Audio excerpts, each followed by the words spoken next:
All right, Shalom Israel, with the Israelite School, Universal Practical Knowledge. Started at 1 West 125th Street, Harlem, New York, under Command General Yohana. We are not affiliated with any other Israelite group nor any other Christian organization. All right, so tonight's class is the Lashawan Qadash class. All right, tonight's class is the Hebrew language class, the Lashawan Qadash. This is something very, very important to understand. As so-called Blacks, Hispanic, Native Americans, we have to understand that this is a part of our culture and this is a part of our heritage. Okay, like this is what makes us us, which is the Hebrew language. You understand? All right, we have to learn the Lashawan Qadash. You understand? Blacks and Latinos and Native Americans, we spoke the Hebrew before we spoke English, before we spoke the Lakota, before we spoke the Cherokee language, before we spoke any of these languages, before we spoke Spanish and Portuguese and Patois and Creole and English and you know what I'm saying, whatever the case may be, we spoke Hebrew before all of that. So it's very important to understand that we need to learn this in order to communicate with each other, in order to speak with each other. Like this is something very, very important to understand. And so tonight's class, we're going to get into it and we're going to focus on the past tense. So last week we talked about the present tense and then we did some examples about the present tense. Now, anyone attending class, make sure put your name, city, and state. And also, we're going to go a little bit over the necessary time too as well because of the starting of class. So that's no sweat. So we will have enough time to go into. All right, we will have enough time to go into this lesson. All right, this lesson will not be cut short. All right. So we're going to focus on the past tense on the next class. If you guys have any questions as well, make sure you put it into the live chat. Make sure you put your questions into the live chat, and we'll get started.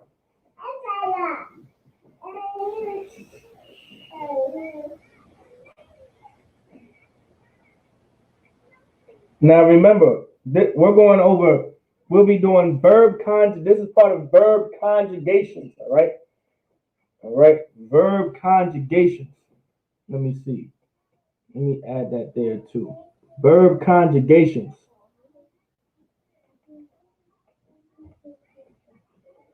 Let me know y'all see the chain.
All right. That should be the title right there. So we're doing verb conjugations. So this goes into verb conjugating. So now remember, when it comes to verb conjugations, that means the verb has a natural form. And then eventually it changes into another form. All right. So remember, verb conjugations, right? When it comes to conjugating the verb, that means the verb is going to change a little. All right. The verb is going to change just a little. All right. Meaning there's a natural form to the verb. And then when you conjugate it, meaning you kind of change it, it takes another form. Now, within the Hebrew language, when conjugating the verb, I want y'all to pretty much work on finding the root word, okay, the root, which is the original verb, all right? So tonight we're going to be doing the past tense. All right, we're going to be doing the past tense. All right.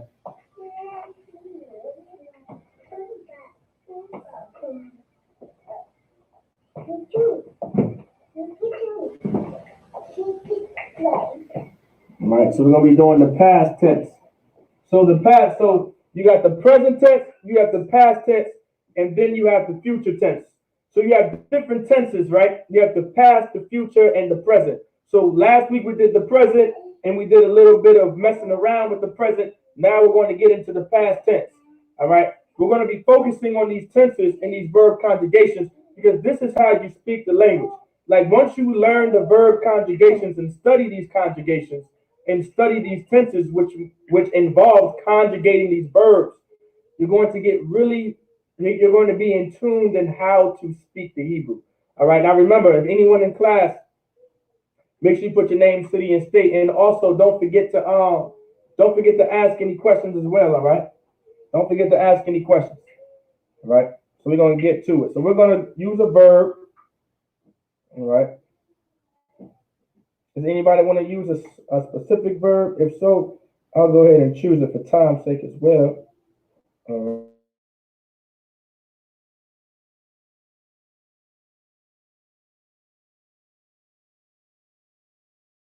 right.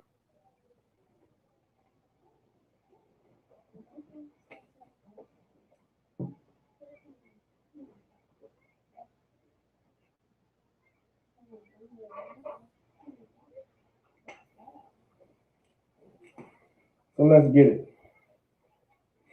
So we're going to use, let me see. There's so many verbs we can use. All right. But let's choose an easy verb that we all know. All right. Or maybe, okay, I got a verb. To make or to cook. All right. To make or to cook. All right. To make or to cook, which is the verb Aisha. All right. This is the verb Aisha. Right. The verb Aisha. All right. So let's get it. Let's get it. So now we're going to be doing the present tense. And I'm going to show you guys. Here we go. I'm going to write it in black first.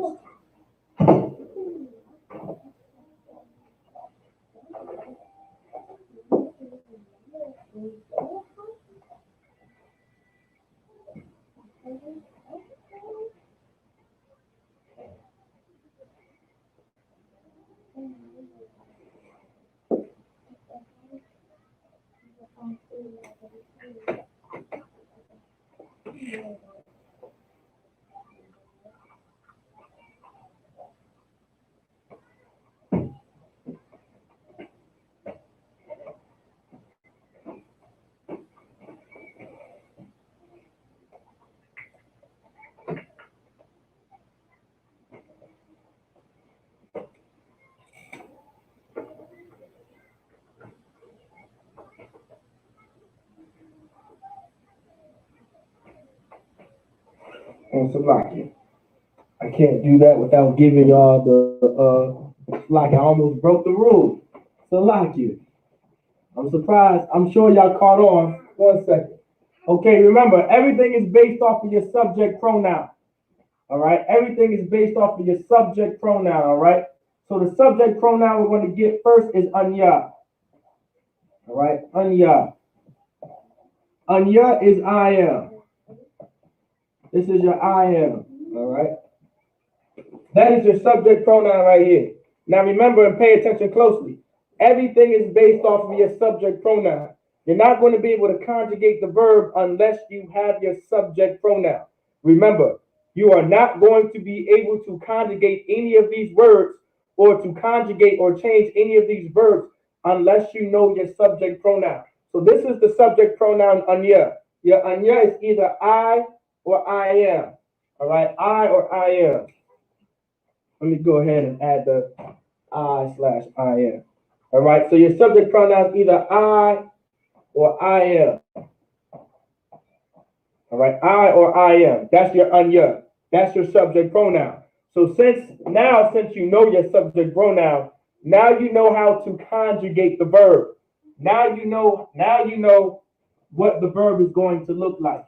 Now the present tense is a little different from the present tense, but it's not hard.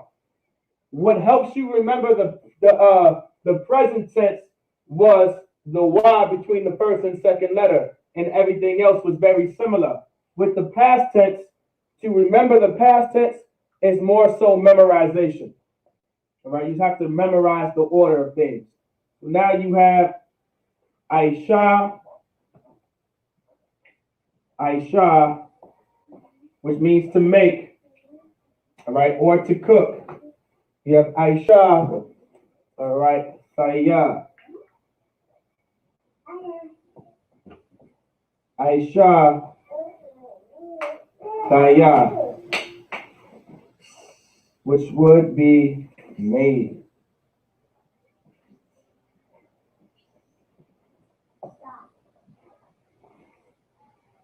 All right, here you go.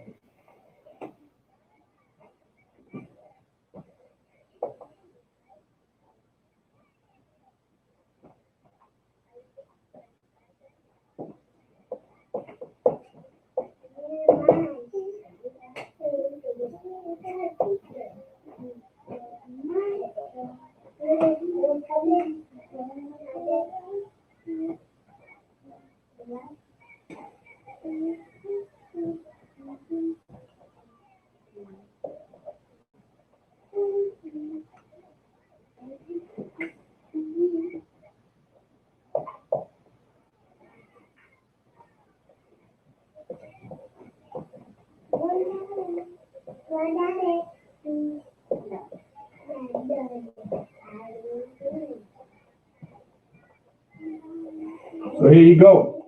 So now here we go. This is the first conjugation. All right.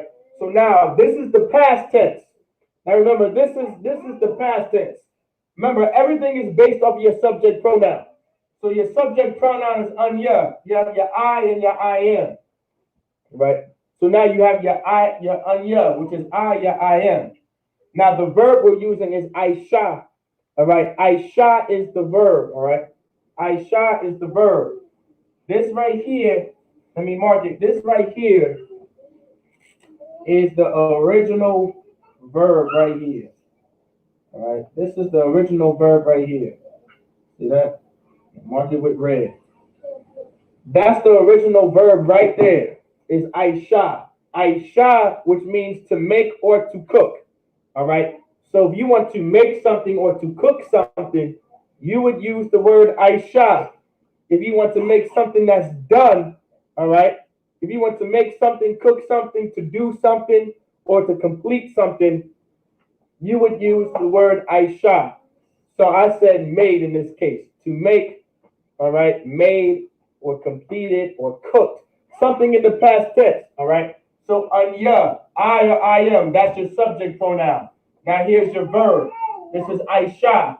What you would do in order to make this verb in the past tense, all right? In order to make this verb in the past tense, you would add a saya, all right? You would add a saya at the end. This is your fa, this is your ya. This is your fa, this is your ya.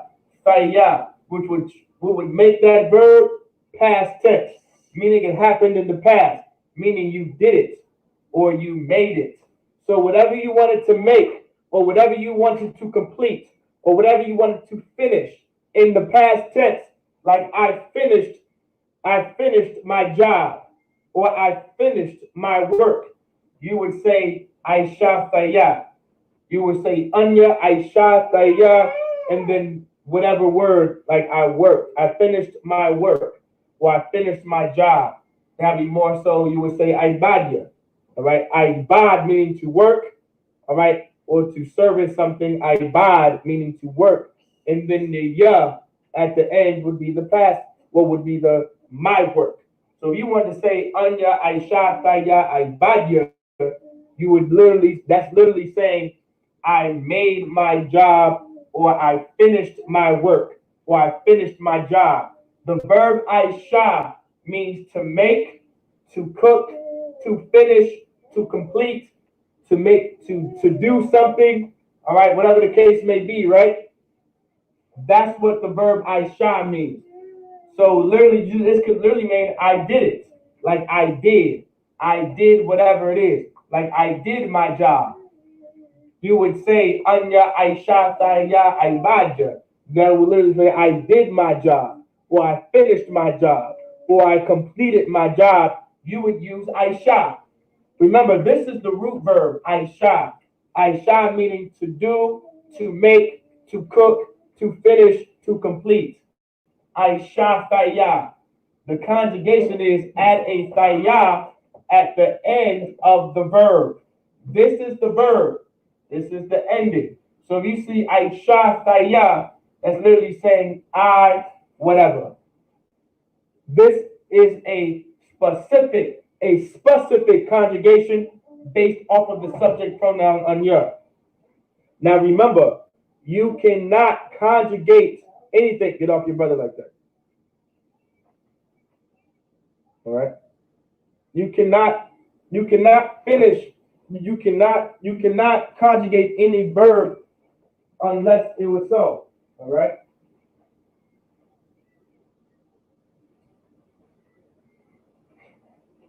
All right. So anya Aisha Thaya. All right. So you will say anya Aisha Thaya. All right. Aisha Thaya. All right.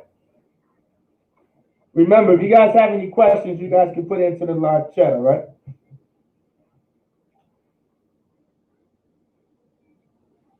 So now, this also goes for, Salaki, if I may add, this also goes for any brother, any sister can say it just like this.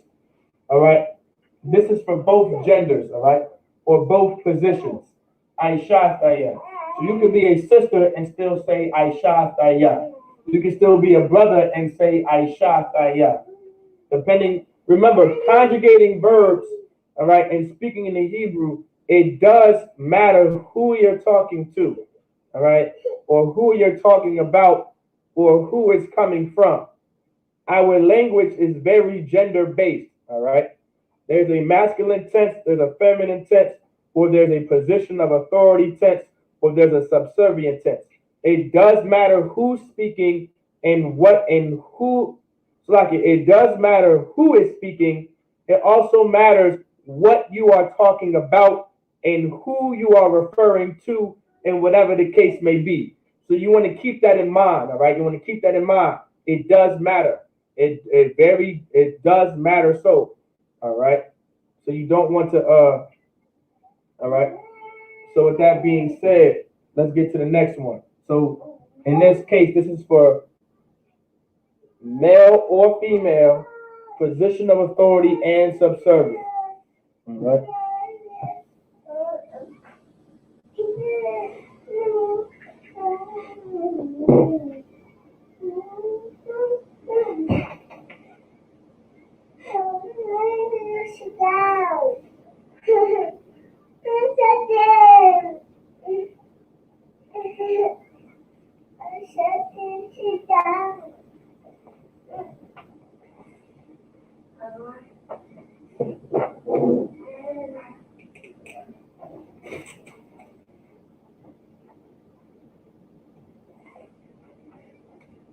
Also, one way to remember the past tense conjugations, most of the conjugations are usually done at the end, right? A lot of things are being done by putting something at the end of something, all right?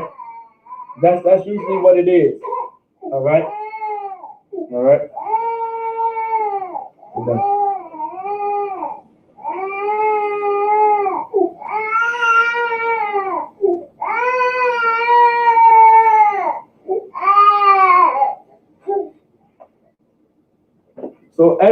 So when it comes to conjugating in the past tense, all right, a good rule to remember, a lot of these conjugations is going to be based off at the end. So the change of the verb is always going to be at the end, all right? So let's keep that in mind as well. So that will pretty much help you remember how to conjugate in the past tense. Everything is done, all the changes and all the conjugations will usually always come after the verb. It's always going to be at the end of the verb in most cases, all right? If I remember in my memory, I think all of the conjugations in the past tense all the changes happen at the end. All right. So now let's get this one right here. All right. So the next conjugation we have, or that we will get, is how to conjugate Aisha based off of the subject pronoun you. All right, you. Now remember, you want to remember your subject pronouns. You want to get used to remembering your subject pronouns. The reason why? Because subject pronouns play a very important part. All right. Subject pronouns play a very important part. Subject pronouns play a very important part when it comes to conjugating verbs. You're not going to be able to conjugate your verbs unless you know your subject pronoun. All right. So now let me kind of make that a little, I guess, neater, so to speak. All right. So y'all can see that. So the subject pronoun we have is your asa.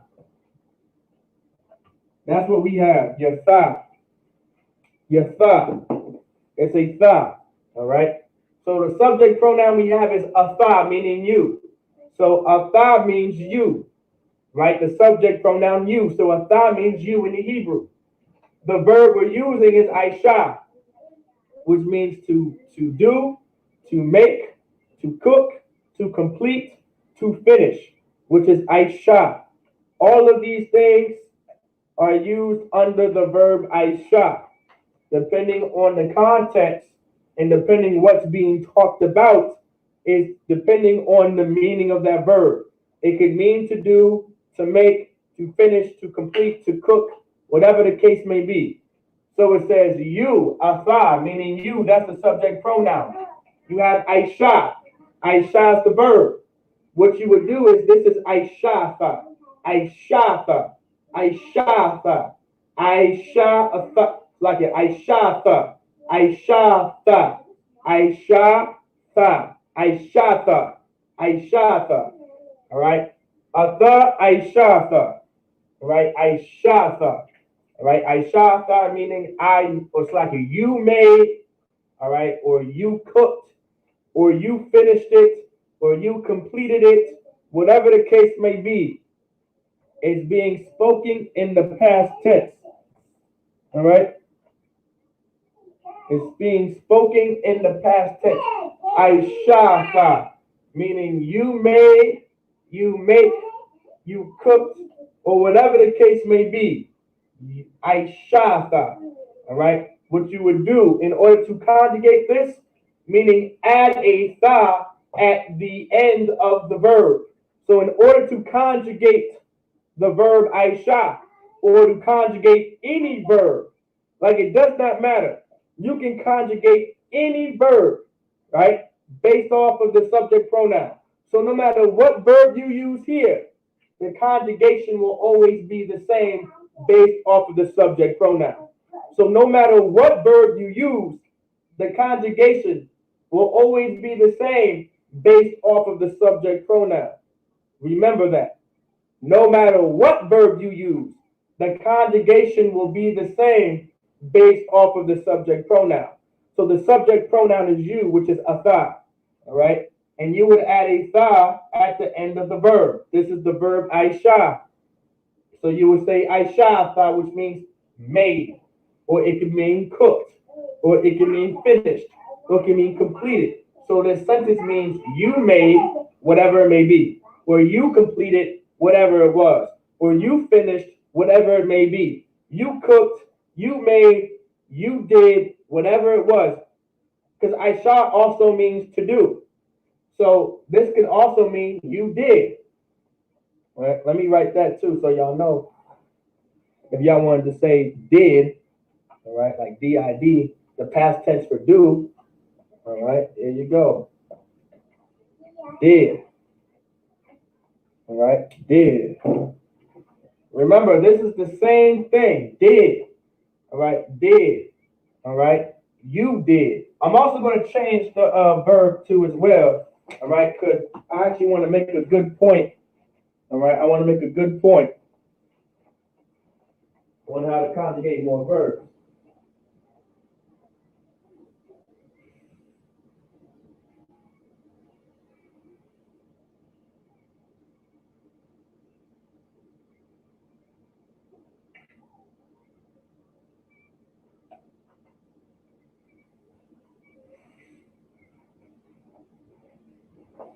So now I'm gonna go ahead and change it up a little bit. So remember, Aisha means to make, all right, to do, whatever the case may be. But I also want to use a verb that y'all may not know. Well, y'all probably know this verb. How many of y'all know the verb haya, meaning to be? Anybody remember that verb? Haya.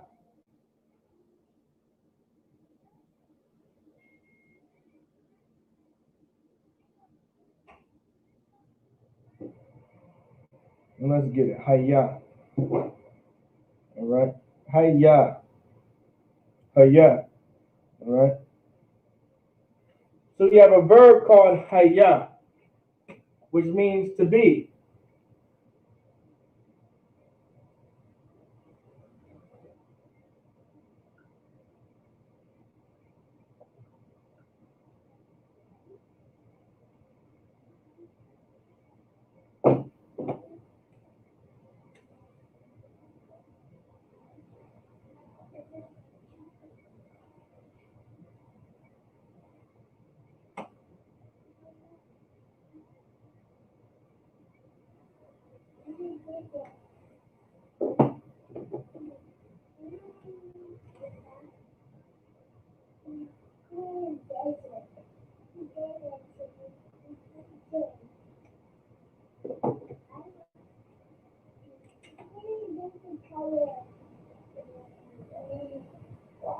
So now here we go. So now you have the verb haya. The verb haya, which means to be or to exist. So haya, which is the verb to be or to exist, meaning you are this or you are whatever the case may be. Like it's literally talking about to be something. Like this is like the existence of something, right? So if you want to say you was, right? Or let's say I was there, or I was here, or I was at Jerusalem, or I was at the city, whatever the case may be, you would use the verb haya. All right? You would use the verb haya. But what you would do is based off of the subject pronoun, right? You would translate it to thought, you would add a thought at the end, and it would say you was wherever you were. All right. This is a specific verb haya, which means to be or to exist, like to be somewhere or to exist somewhere, right? This is the verb that you would use. Like if you're saying I'm here, right? You can literally say like I'm here. There is no. You would say um anya hawaya, hawaya. That's the present tense, hawaya. But if you say I was there or I was here or whatever the case may be, you would say or you was there or you were or you was or you were here, whatever the case may be. You would say you was doing this or you was here or you were here, whatever the case may be. All right. Let me add were there, grammar wise. You were, was, or were. All right. So we have atha, which is the subject pronoun, haya, which is the verb. Haya is the original verb. To conjugate it, add a tha at the end of the verb. There's your tha. So this would be hayatha, hayatha, hayatha, meaning was or were. You was or you were, whatever the case may be. These are things in the past tense. All right. Now remember, when we're speaking to each other, we're always speaking to each other either in the past or in the present tense, or even in the future tense. So you want to remember these things.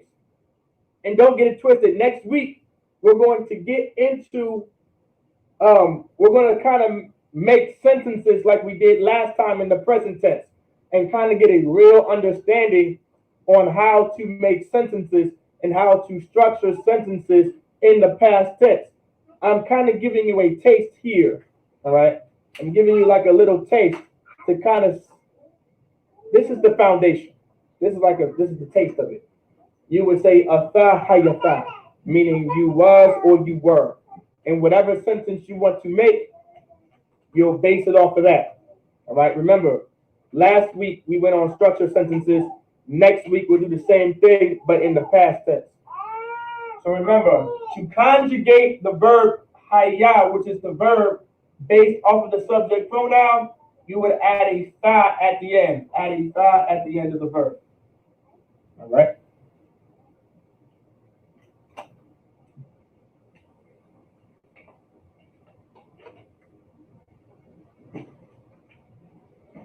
Let's get it.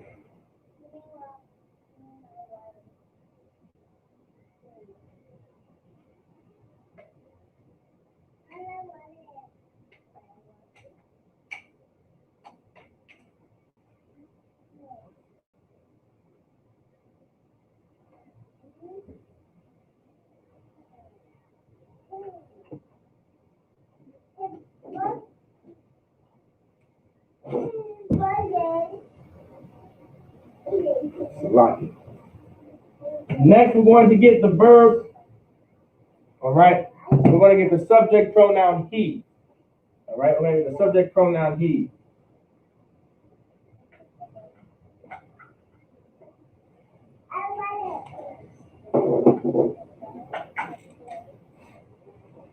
So what we have here next is hawa'a.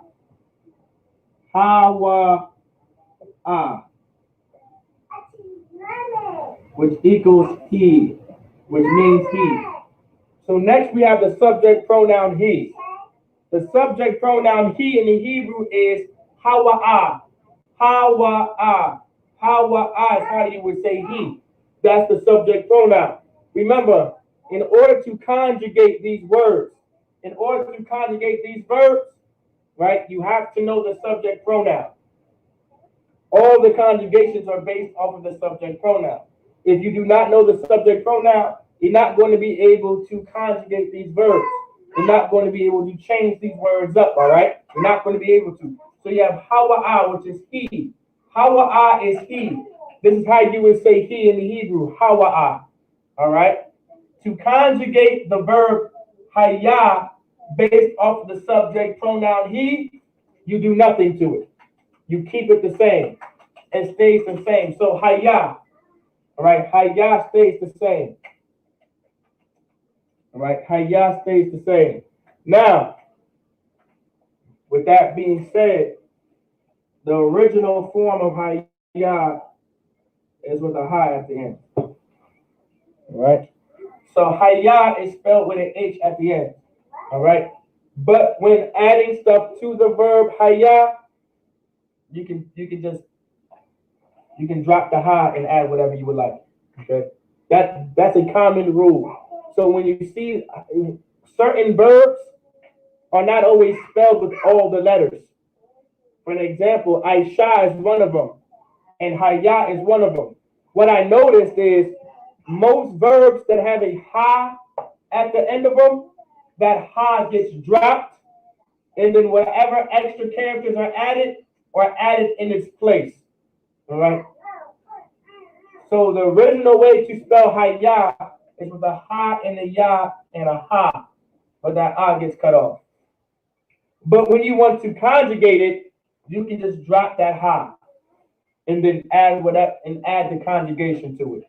In this case, you leave haya alone, and you would say hawa'a, haya, and whatever the case may be. Now, which means he was or he were. In this case, you wouldn't say were. You would say he was. All right. Or he wasn't, whatever the case may be. All right. So with that being said, now in some cases, Even if there isn't any there, sometimes that ha is not there either. Even if there are no characters behind it, sometimes it is just a hayya there without the ha as well. All right. But just to let you know, this means to be. All right. Like this means to exist. All right. To be or to exist. All right. Hayya. All right. So hawa'a, hayya, he was. All right. That's the proper conjugation based on the subject pronoun he. Hawa'a, hayya. He was. Let's say he was walking.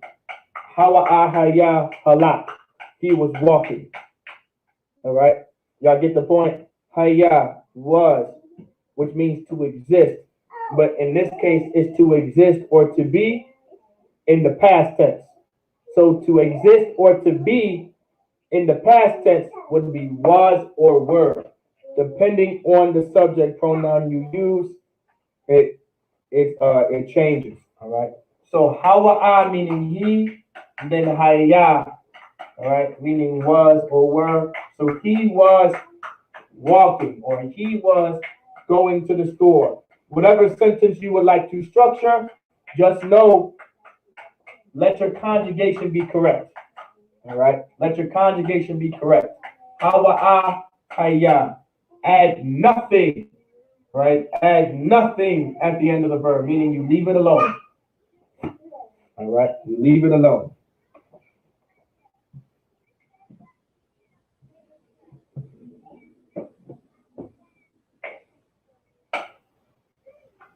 All right. Let's get the next one. Let's get another verb up there. Let's get the verb to give, which is nathan. Let's get nathan. Or actually, let's get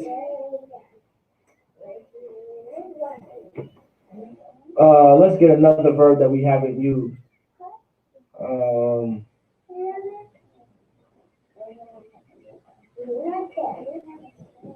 We already did to go. We already did to walk. Let's do aha. All right. So now what we're going to do now is hayya'a. You have the subject pronoun hayya'a. Hayya'a is the subject pronoun for she. The subject pronoun for she. We're going to get the verb aha. All right. Does anyone remember what aha means? Aha means, all right. Aha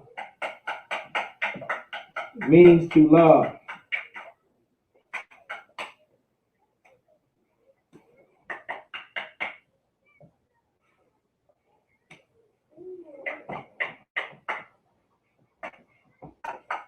Aha means to love.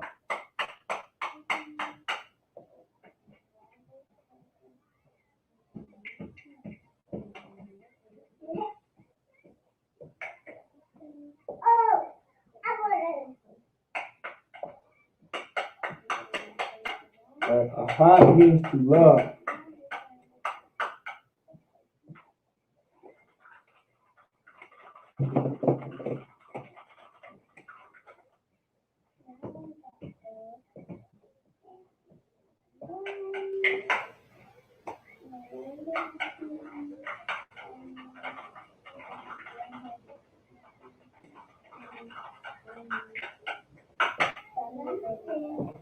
All right. So now we're going to be using the verb love. All right, love. So now the subject pronoun is hayya'a. Hayya'a meaning she. Remember, when it comes to conjugating these verbs, everything is based off of the subject pronoun. Remember, everything is based off of the subject pronoun, meaning if you don't know the subject pronoun, you're not going to be able to conjugate any of these verbs. Now remember, you have hayya'a. Hayya'a, which means she. All right, she. Hayya'a, which is she. All right. To conjugate the verb ahab. All right. Now remember, Let me see. Let me give you the original verb. Original verb is right here. That's your original verb. Aha. That's your original verb. That's what it originally looks like. But now what you would do is, in order to make aha in the past tense, based off the subject pronoun she, which is haya'ah in the Hebrew, this will be pronounced ahaba, ahaba, ahaba, meaning love. She loved. So haya'ah, ahaba, ahaba, whatever. So it can be she loved music, or she loved eating, or she loved walking, or she loved listening, right? Whatever sentence you would like to structure, you would say haya'ah, ahaba, and whatever this person loves, all right? But remember, to conjugate it, you would add a ha at the end of the verb. That's your ha right there. You would add a ha at the end of the verb. This is how you would add a ha. All right. Remember that ah gets cut off in this case. That's your ha. Ahaba, ahaba, ahaba, which means she loved. So haya'ah, haya'ah, ahaba, meaning she loved. She loved music. She loved dancing. She loved swimming. She loved running. She loved walking. She loved exercising. She loved food. She loved watching TV. She loved listening. Whatever the case may be, just remember the conjugation. All right, just remember the conjugation. Now, remember, most conjugations in the past tense will always be at the end of the verb. All right. So to remember how to conjugate in the past tense, just remember most of the conjugations come after the verb. They come at the end of the verb. All right. Like the present tense, you add a y in between the first and second letter, and then there's also an ending, depending on the masculine or feminine tense, or the position of authority tense, or the subservient tense. But in this case, the conjugation is only done at the end based off of the masculine tense or the feminine tense or the position of authority tense or the subservient tense. Now, this is she. This is automatically feminine. All right, this is automatically in the feminine tense. So haya'ah, ahaba. This is automatically in the the subservient tense. All right. So haya'ah, ahaba. All right. She loved. All right. She loved Jerusalem. So haya'ah, ahaba, Yerushalayim. Yerushalayim. Right? That's how you would say Jerusalem in Hebrew. Yerushalayim. All right, Yerushalayim. Right, Yerushalayim. All right. Haya'ah, ahaba, she loved. All right.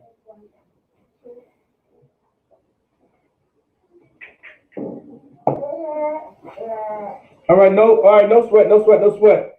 If you have any questions too, you can put it into the live chat. That's no sweat. All right. Class started a little later, so don't worry too much about it. You probably didn't miss too much. But moving forward, if you have any questions, please ask, and we'll slightly also go over normal class time too. All right, because of the late start as well. All right, I won't. What I want to do is get through all the conjugations for sure. All right. So if y'all just coming in, that's no sweat. Remember these conjugations. All right. When it comes to these verb conjugations, they're not hard. The way you're going to have to study them is by memorization and remembering them. Okay. And it just takes repetition. There is no quick way to learn a language. Right. You just gotta. Everything is repetition. Everything is repetitious. The Lord says, rehearse the righteous acts. Now remember, we don't stop learning our culture just here.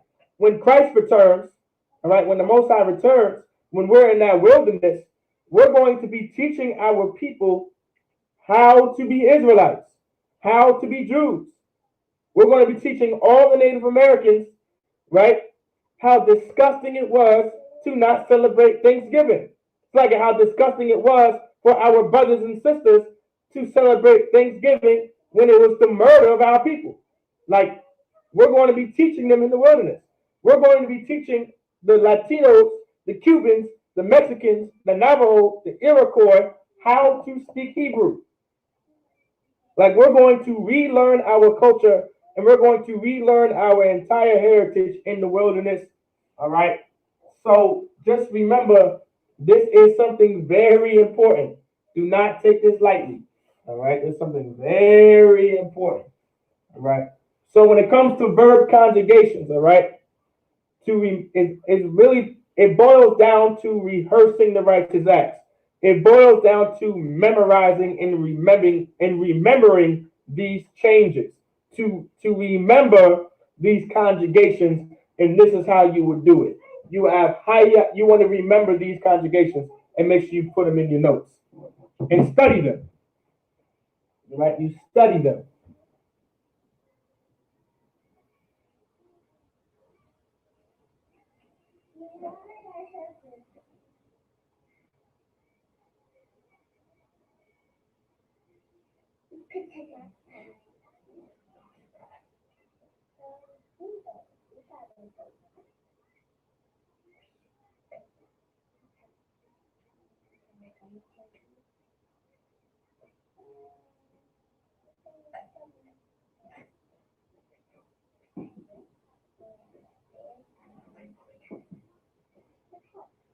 All right. Remember, if you guys have any questions, feel free to ask your questions as well. But this is how you would conjugate these verbs, all right? So now, I want to give you guys another verb based off of the same thing. Because I want to teach y'all something too. I want y'all to, I really want to teach y'all and to really help y'all understand this language, all right? So now, you see ahaba.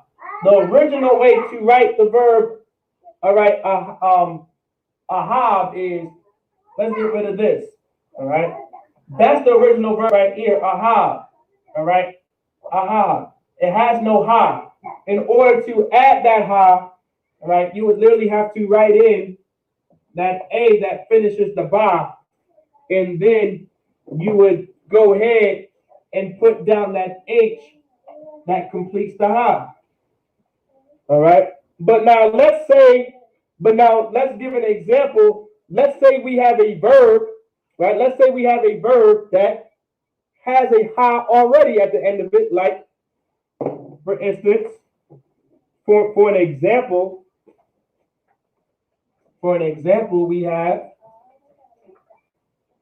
Aisha, like the verb we were using earlier.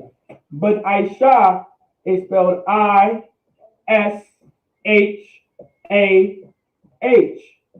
right? Aisha. Now, your question might be, okay, well, this is how you would spell Aisha. Do we still add the ha? That would be a good question to ask. Because if that's the case, it would be Aisha ha ha. Or well, actually, it would be Aisha ha. It would be Aisha ha, right? You don't have to do that. Right? You don't have to say Aisha ha. I promise you, you don't have to say Aisha ha. All right? You don't have to say Aisha ha. You can just leave it the same. As if, because it's already there. All right? That's another rule that you'll see too. All right? If it already has a ha there, don't add a ha. All right? For verbs that end with ha's, when you have to add a ha, don't add the ha. Just keep the ha that's already in the verb. Like, for instance, Aisha. There's already a ha at the end. Let's leave it be. So, Hayya, she loved. Now you're like, okay, now wait a minute. But that can also be distinguished for Hawa'a because you also leave it alone. That's very true. That is very true.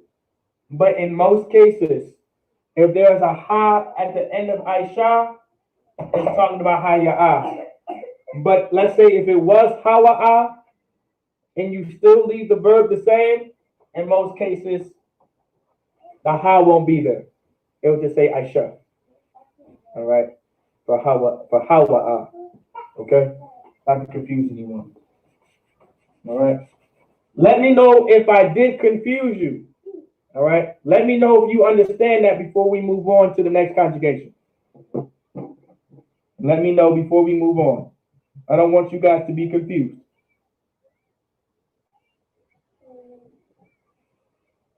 Please do not be confused. Ask the question.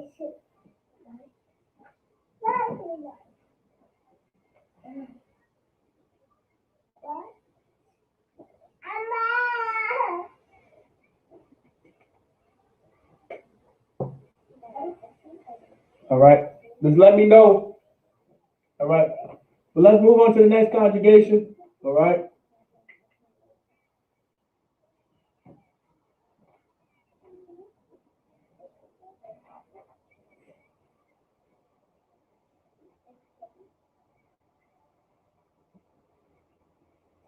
All right. Let's move on to the next conjugation.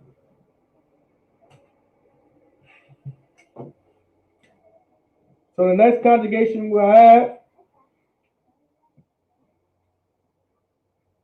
is going to be we.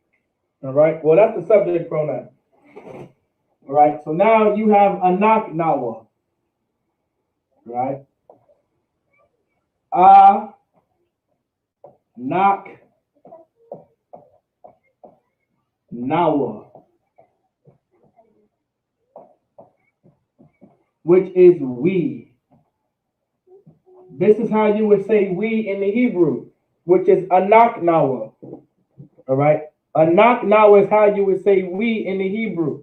Anak nawa. All right. Anak nawa. All right. Anak nawa. All right. Anak nawa meaning we. All right. Anak nawa meaning we. This is the subject pronoun. Now remember, when you conjugate these verbs, all right, you want to make sure, I want y'all to make sure y'all understand when conjugating verbs, everything is based off of the subject pronoun. So anak nawa meaning we. All right. Anak nawa meaning we. That's the subject pronoun itself. Anak nawa. Anak nawa. All right. Anak nawa meaning we. That's the subject pronoun. Now remember, everything is based off of the subject pronoun. When you conjugate these verbs, if you do not know the subject pronoun, you're not going to know the conjugation because everything is based off of the subject pronoun. All these conjugations are based off of the subject pronoun. So in order to conjugate this, right, in order to change the verb the way it's supposed to be changed, you need to have the subject pronoun. So let's think of a verb that we can use to conjugate that we did not use yet. Let's see. There's so many verbs that I can just think of from the 100 most common verb list. Let's think, let's use one that may not be on there, but to be good. Yatab. Let's use yatab. Yatab means to be good. All right, yatab. Because a lot of brothers say anya tawab. The reason why, I'm going to say this real quick. All right, there's nothing wrong with any brother saying anya tawab. I'm not going to beat y'all down. All right, I won't beat y'all down for that. All right, y'all got it. All right, y'all can have it. That's fine. It's not technically wrong, but there is a verb, right? There is a verb to be good because the word tawab is actually an adjective. All right, I want y'all to understand this because remember, this is a language. All right, this is a language. Most people forget. All right, this is a language. Languages have rules. Most languages have rules to follow when it comes to speaking it. Most languages do. Some languages are just plain and simple. All right, but most languages have a rule to it. So tawab, by the way, if you want to say anya tawab, I'll let you for learning the language, I'll suffer it. All right. For learning the language, you getting used to the language, you can say tawab. But just from this point on, if you're in class, just know tawab actually means tawab means good, but it's an adjective. Meaning you would use tawab to explain a day or to explain an event, to describe something. That's what adjectives are. Adjectives are used to describe something. Like bad is an adjective, good is an adjective, nasty is an adjective. Like these are all words, or would be, these are all words that would be used as adjectives because you're describing something with these words. To say you're good, that's using good as a verb.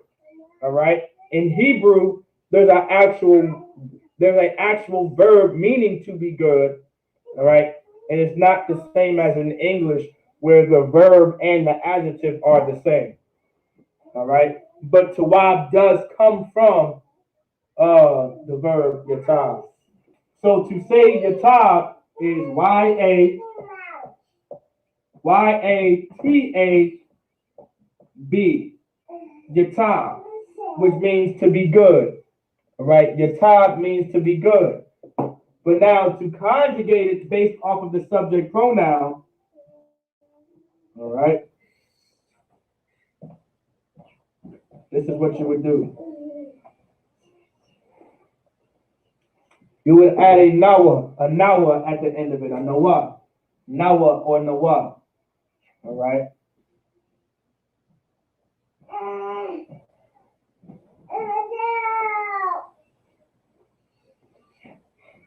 All right. Well, in this case, it would be we were. We were good. All right. All right. You would say we were good. All right. We were good. All right, because it's the past tense. The present tense, you would say we good. It would probably be Yawatavya. You would say Anak Nawa Yawatavya. You would say we doing good. We good, right? But since it's the past tense, we were good. So Anak Nawa is the subject pronoun. Yatab is the verb. To conjugate the verb, you would add a nawa at the end of the verb. Salaki. Here you go. This is the verb right here. This is the verb right here. Yatab is the verb. Yatab means to be good. The yatab means to be good. Yatab means to be good. So to be good, you would say yatab. But because this is the past tense, meaning we were good, meaning 9 times out of 10 something happened and we're no longer good, so we were good. We were doing good, but such and such happened, right? So you would say anak nawa yatab nawa, meaning we were good. So to conjugate the verb yatab based off of the subject pronoun anak nawa, which means we, you would add a nawa at the end.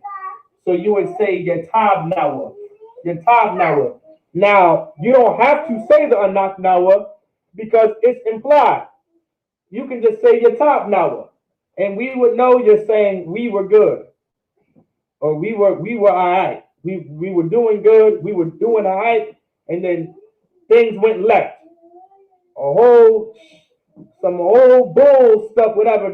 It just ruined everything. You know what I'm saying? You would say yatab nawa, anak nawa yatab nawa.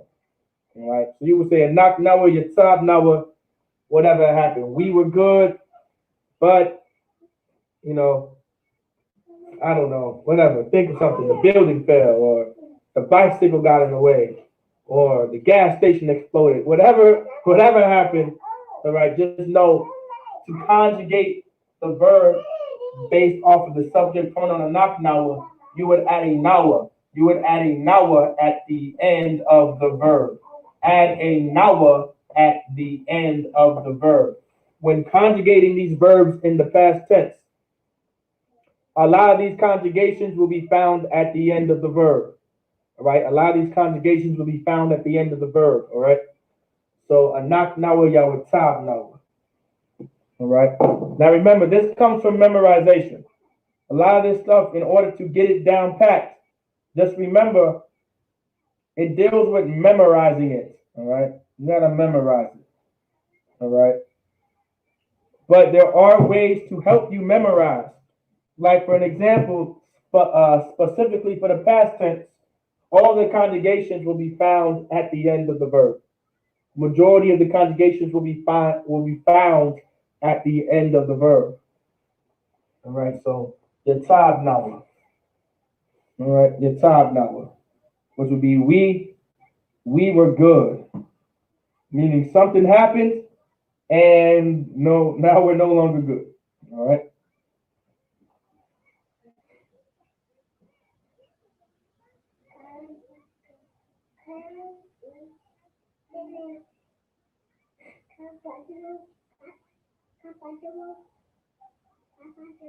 All right. Let's get the next one.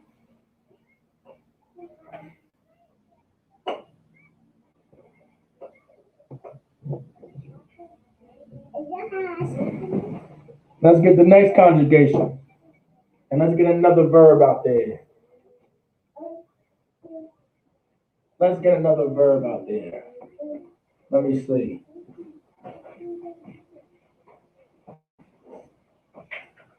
I know y'all know some verbs. You know, I might be throwing some ones that may not be in the list. All right. I might not be throwing things that are not in the list, but this one is on the list. All right. The one I'm gonna use is definitely on the list. So the next subject pronoun we're going to be using is a thumb. A thumb. All right. A thumb. A thumb, which is you, plural. All right. Masculine says position of authority tense. The verb we're going to use is khatab. Khatab. Khatab.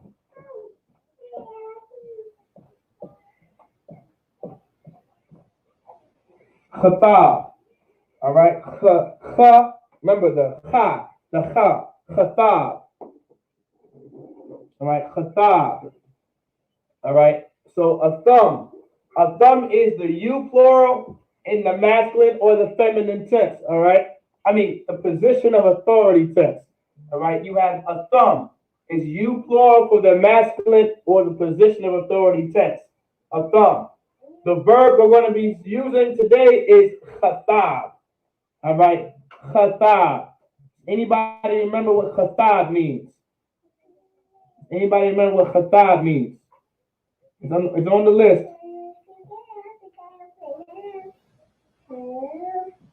All right, khatab. Salaki.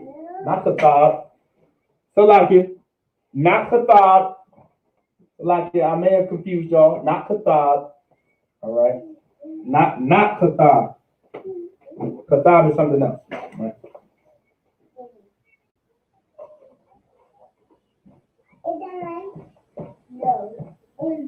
All right, this should be familiar. Khashab. All right, how many of y'all remember khashab?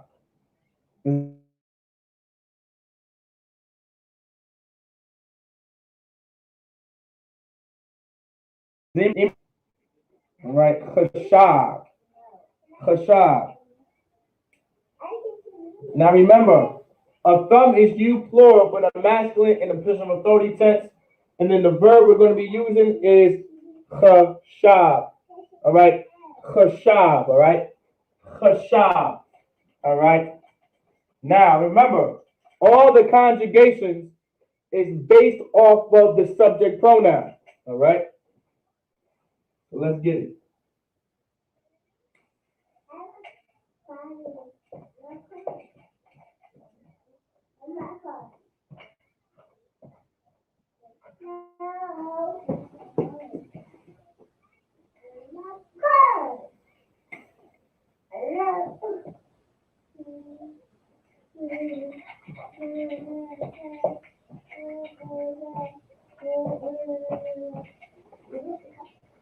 All right.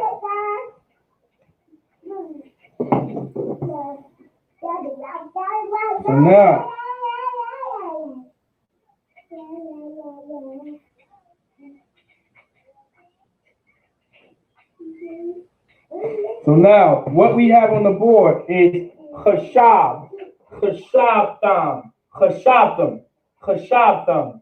All right. So a thumb or a thumb. A thumb is you plural for the masculine position of authority, meaning like y'all, like you all, like y'all. And you have chashab, chashabtam meaning thoughts. Because chashab, does anybody remember what chashab means? Chashab in the Hebrew means to think. So if you are thinking about something or to think something, you would use the verb chashab. Chashab means to think. Chashab, the verb chashab means to think.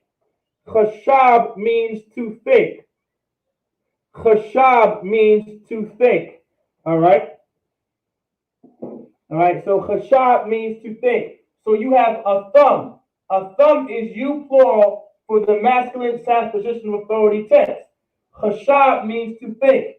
To conjugate the verb based off of the subject pronoun, the conjugation would be add a thumb at the end of the verb, which would be chashabtam, which means thought. So meaning y'all thought this was a game. You would say a thumb chashabtam, a game. All right, whatever the case may be. All right, y'all thought this was a joke. Y'all thought I was crazy. Y'all thought I was wilding. You know, y'all thought I wasn't coming. Y'all thought the car was this. Y'all thought the house was, whatever the case may be. However you want to structure that sentence. All right. You would use the verb chashab, which means to think, but in the past tense, it becomes thought. In the past tense, it becomes thought. So a thumb chashabtam. A thumb chashabtam meaning you thought. In order to conjugate that, add a thumb at the end of the verb. Now, y'all would be talking. Now, when I say y'all, in this case, I'm either talking to a group of brothers or I'm talking to a crowd of men and women. All right, y'all understand that, right? I just said I could be talking about or talking to a group of brothers, or I could be talking to a group or talking about a group of brothers and sisters. Now, obviously, using y'all 9 times out of 10, I'm speaking to someone, all right? And I'm speaking to someone about them or themselves. That's why it says you plural, because I'm talking to more than one person about the yous in front of me, all right? If you want to think, and the reason why I'm saying stuff like that, because this is how you structure sentences. This is how you want to think in the Hebrew, how to structure these sentences. You want to kind of get down to, okay, who am I talking to? What am I talking about? What am I trying to discuss? What am I trying to portray before you structure these sentences? Then eventually it'll become second nature. All right. Just like how we structure our sentences in English, eventually it'll become second nature in the Hebrew. You'll know exactly who you're talking to, who you're talking about, what to use, and how to conjugate it based off of the situation.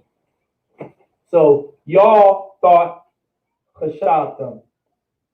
I'm either talking to a group of brothers, or I'm talking to a group of brothers and sisters, or I'm talking about a group of brothers and sisters. All right, whatever the case may be, chashabtam.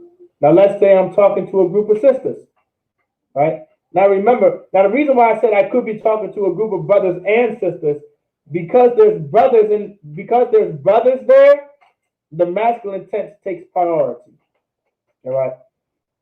All right. Just because it could be 5 sisters, I could literally be talking about 35 sisters. If there's just one brother in that crowd, I have to use the masculine in the position of authority tense. That's how important a man is in our society. It changes the whole flow of the sentence. All right. Like that's how important gender is in our society. I'm not even going to say just a man too, but that's how important gender is in our society. All right. Like I don't know what America got going on, but gender is very important in our society because it's literally how we speak. All right. It could be 30 sisters. If there's one brother within those 30 sisters, I have to use the masculine tense or the position of authority tense. That's why I say the position of authority, because that brother takes priority over those sisters. And since I'm addressing all of them, I have to address it. I have to address the brother too. All right. All right. To say, so how do you say you thought it was? Okay, if you want to say you thought it was, um, you would just say chashab, you thought it was, meaning you would say chashabdom, all right? You can literally just say chashabdom, and that was can be implied, or you can say chashabdom hayatha, all right? Hayatha is how you would say was, all right? You was, right? You thought it was, like you thought it was, whatever the case may be, but you can just say chashabtam, right? That was would be implied. So you thought it was, you can just say you would say, well, like it. You can just say chashabtam, all right? You thought it was chashabta, all right? You would have to go into the in the beginning of class. We already went over that, all right? But to conjugate that, right? Because it's a verb. That's how you would say you thought it was, right here, chashabta. All right. Chashab, chashabta. So saying you thought it was, right? You thought it was, you would say chashabta. You thought it was. If you say y'all thought it was, then you would say chashabta. All right. Does that make sense? Let me know. Let me know if I answered your question. Um. So the thumb means okay. The thumb really doesn't have a actual meaning.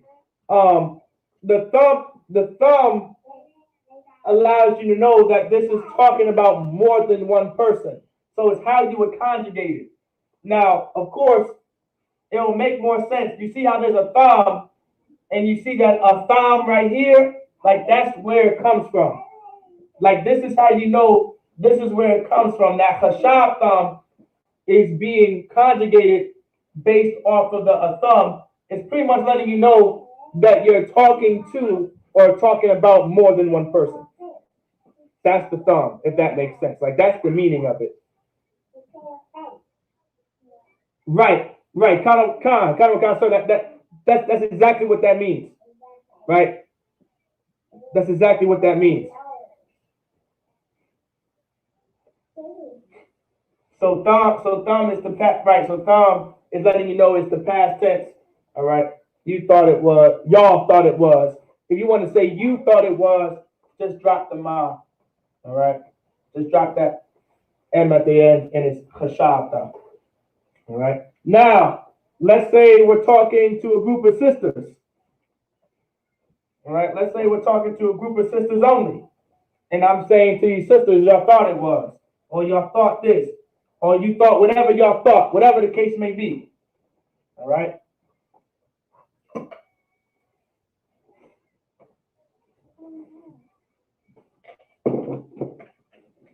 Not too much of a difference. It's actually very similar.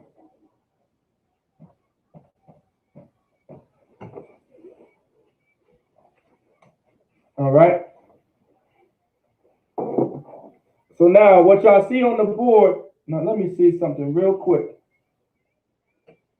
Oh man.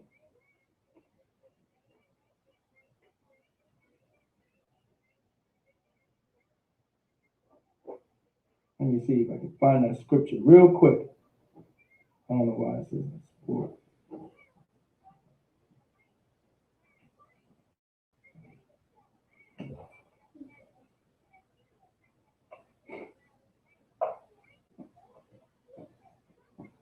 Let me see if I can find that scripture. Hold on, give me 1 second.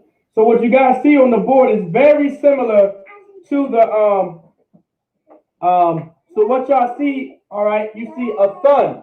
So this is a thun, which is you plural for the feminine tense and the subservient tense, all right? So a thun is how you would say you plural for the feminine tense and the subservient tense. It's just like the masculine tense, but you're talking feminine at this case, which is a thun. So to conjugate the verb is hashav thun. This is when you're talking to or talking about a group of sisters, or whatever the case may be. All right.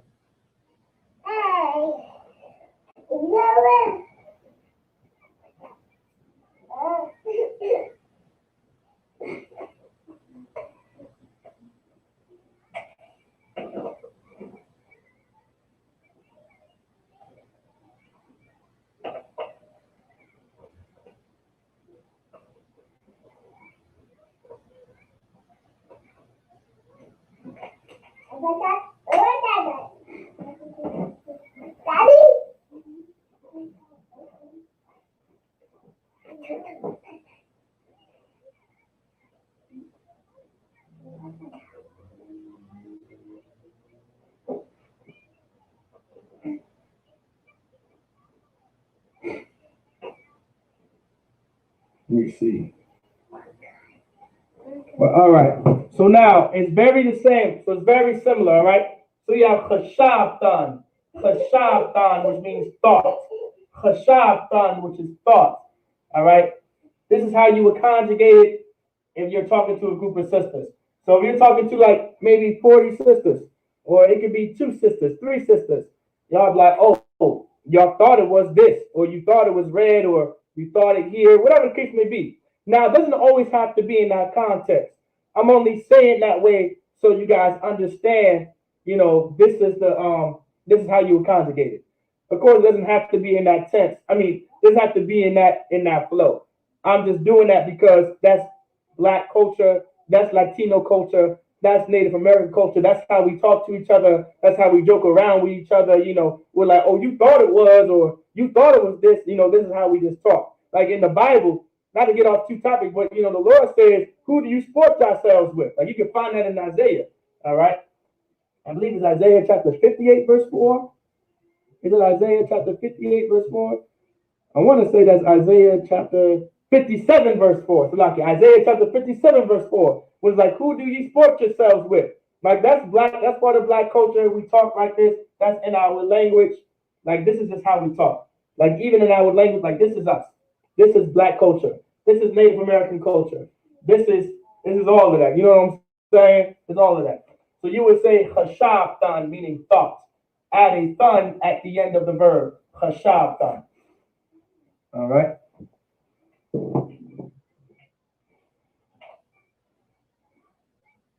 All right, let's get it.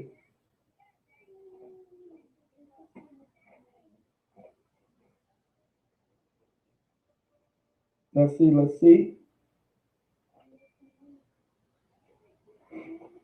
Let's get the next conjugation on the board. All right, which would be ham. All right, it would be ham.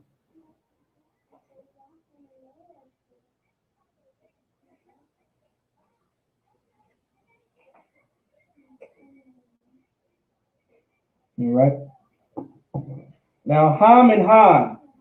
All right. This is why the past tense is kind of easy compared to the past tense is easy. All right. The present and the past tense is actually very easy. The present and the past tense is actually very easy tenses to learn. The past and the present, they're not too hard.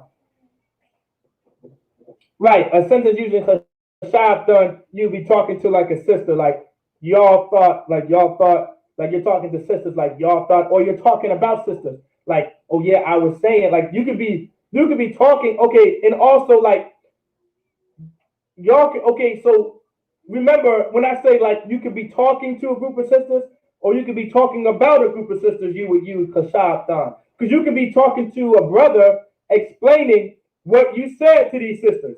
So let's say you're talking to a brother, right? and you're saying like, hey brother, I said, who, y'all thought it was, but because you're saying y'all thought it was, without even saying who, within that sentence in Hebrew, you don't have to explain who you are talking to, because based off of the conjugation, you know that it's talking about sisters. Like you can say, hey, you know what? I was at the store and I said, you know what, Hashabtan, I already know that you're not talking about brothers. I already know you're talking about sisters, right? I want y'all to think about that way too. It's not necessarily you're talking to sisters. You could be talking about sisters as well, to or about sisters. Khan, exactly, Khan. I see. Yeah, so just like that. You know what I'm saying? That's why, the Lord. That's why, like in the Bible, the Lord says He's not the author of confusion. Like in our language, we don't have confusion. We're not confused on what gender is which, because within our culture, within our own language, we know if we're talking to a group of brothers, a group of sisters, or a group of brothers and sisters. Like we already know. There's no confusion there. We don't have to be, oh, that's not my pronoun. In our language, you'll get mad because that is your goddamn pronoun. And if you don't want to accept one of these two pronouns, we'll give you a noun and we'll give you the Hebrew word for abomination. That's all we're going to tell you.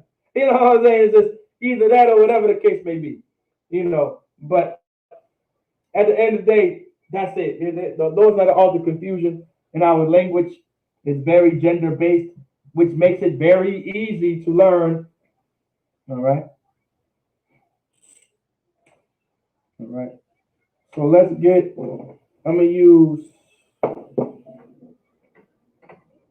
use these two colors.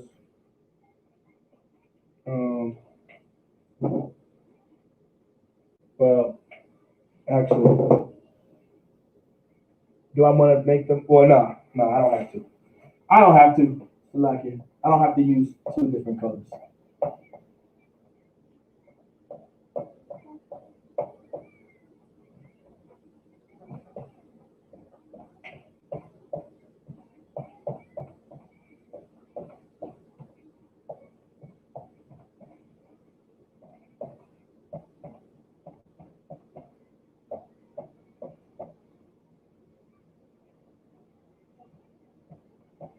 So what we have on the board is Ham and Han. Ham and Han. So Ham, all right, means they in the masculine or the position of authority text. And then you have Han. Han is they for the feminine or the subservient text. So depending on what you use, you have Ham and Han. All right, Ham and Han. This is how you would say they. Like, they, whatever the case may be, whatever verb you want to use. All right.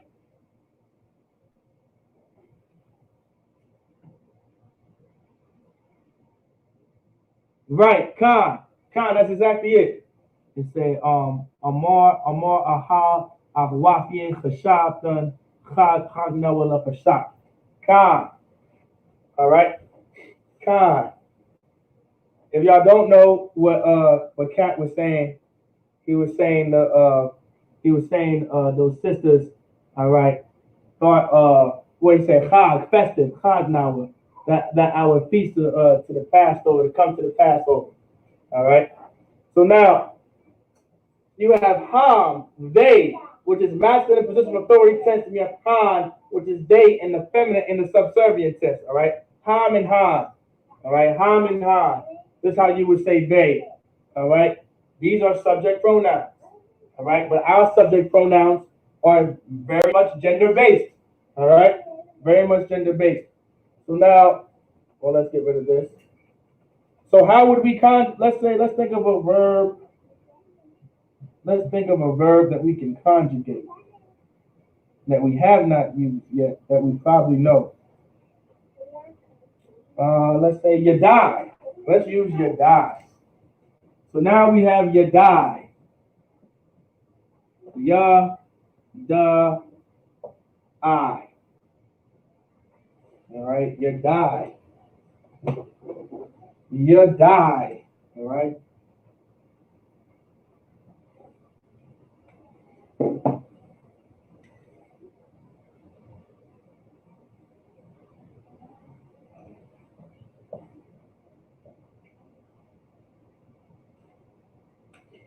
Yadai.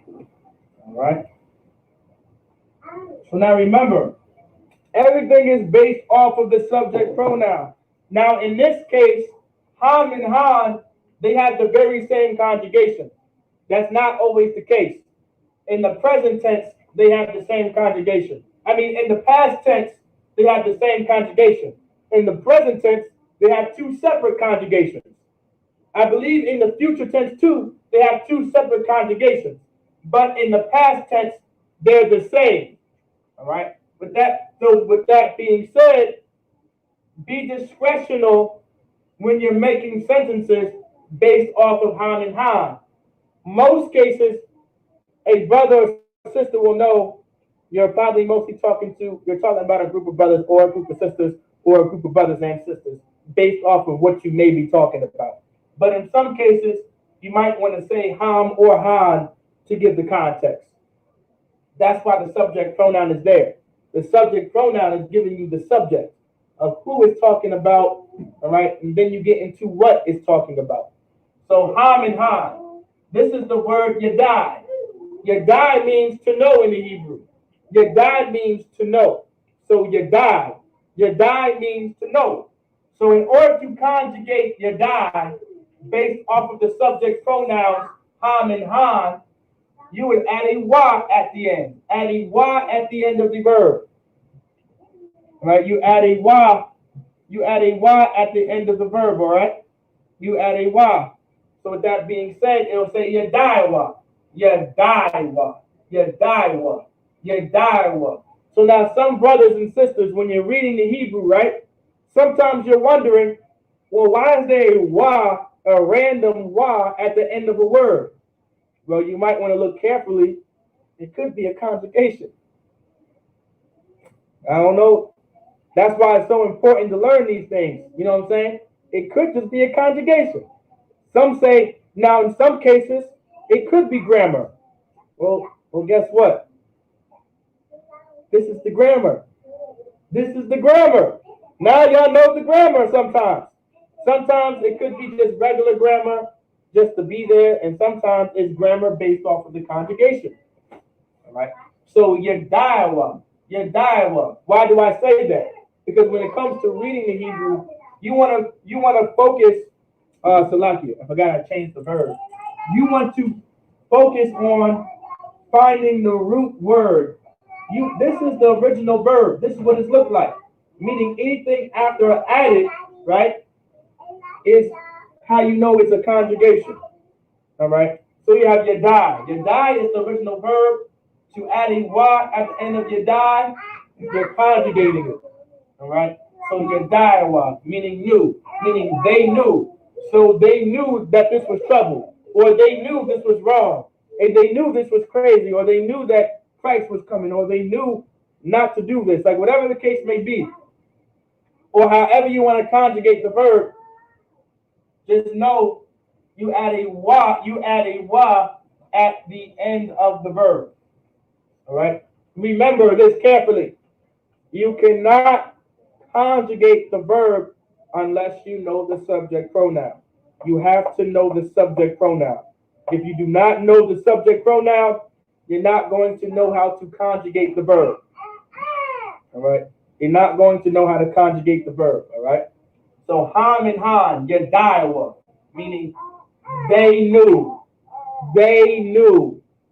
They knew. All right? They knew. Add a wa at the end of the verb. They knew. All right? So Ham Yadaiwa. They knew. You're talking about a group of brothers. Han Yadaiwa. You're talking about a group of sisters. They knew. All right? So in this case, you might want to add the Ham and the Han to give it context. That's discretional. All right?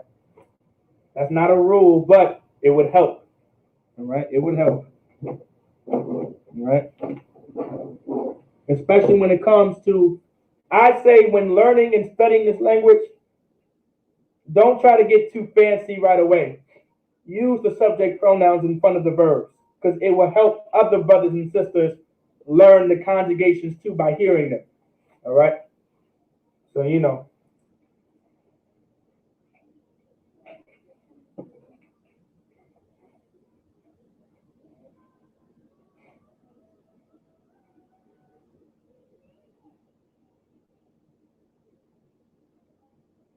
All